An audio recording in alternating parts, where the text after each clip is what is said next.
要跟他一起来聚餐啊，然后也在这段时间呢，才认识了这样一个团体。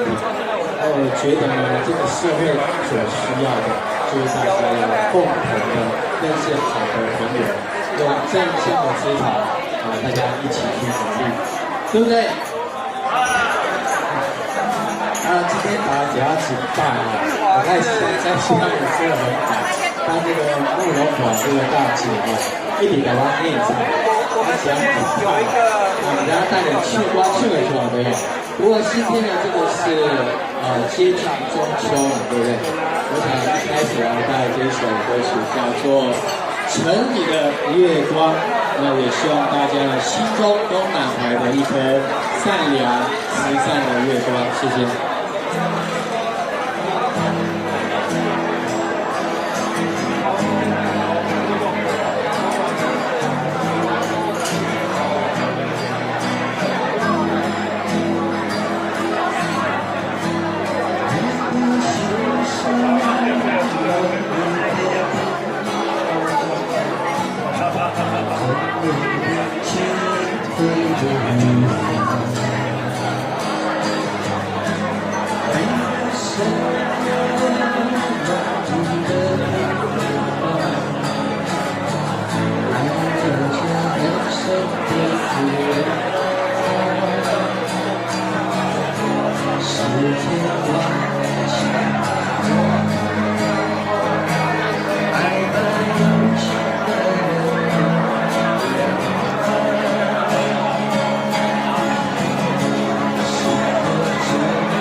城里的月光，谢谢。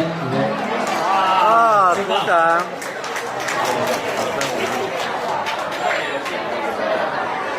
那这个城里的月光呢，也带着大家一起团聚哦。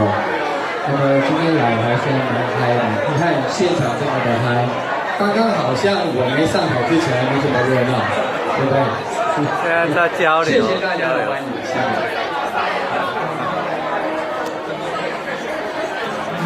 介绍一下我目前是在广播电台任职，做节目的主持，还有制作人。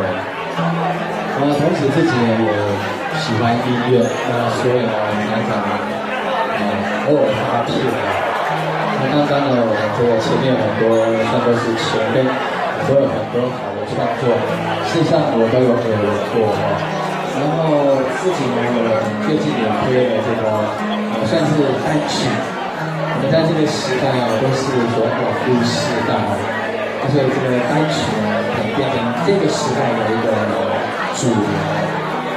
如果大家呢，有空的时候，有工商服务一下，到这个 YouTube 大家很熟悉 YouTube 搜寻一下我的歌曲，有一首最新的歌曲，叫做《不想放手》，这是来自于我最新的一个作品。我叫什么名字还记得吗？林嘉德老师。叫林嘉德。照相，谢谢这个慕容大姐在照相好，我接下来带来这一首歌曲这是来自于周杰伦的《菊花台》。为什么要介绍这首歌曲？现在是秋天秋天是菊花盛开的时候，而且我蛮喜欢那个菊花香。其实我是因为喜欢喝菊花吃的。好，来唱这首《菊花台》，麦克风在这里。他唱歌那一次。